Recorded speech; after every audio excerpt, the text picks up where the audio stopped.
ভালো যাচ্ছে না বাংলাদেশ ভারত সম্পর্কের এতটাই অবনতি হয়েছে যা সাধারণ জনগণ পর্যন্ত পৌঁছে গেছে। এরই মধ্যে ভারতের কর্ণাটক রাজ্যের বেঙ্গালুরুতে ২৮ বছর বয়সী বাংলাদেশি এক নারীকে ধর্ষণের পর নির্মমভাবে হত্যা করা হয়েছে। ওই ঘটনার প্রতিবাদে আজ শনিবার বিক্ষোভ ও সমাবেশের ডাক দিয়েছে বৈষম্য বিরোধী ছাত্র আন্দোলন। বিকেল ৩টার দিকে ঢাকা বিশ্ববিদ্যালয়ের রাজু ভাস্কর্যের সামনে এই বিক্ষোভ সমাবেশ শুরু হবে।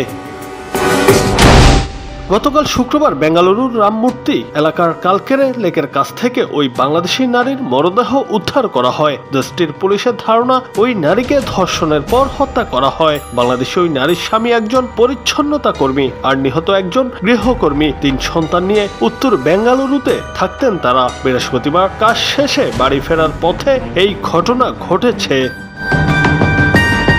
নিহত নারী বাংলাদেশি নাগরিক। তিনি ৬ বছর ধরে ভারতে বসবাস করছিলেন, এমনটি নিশ্চিত করেছে ভারতের পুলিশ।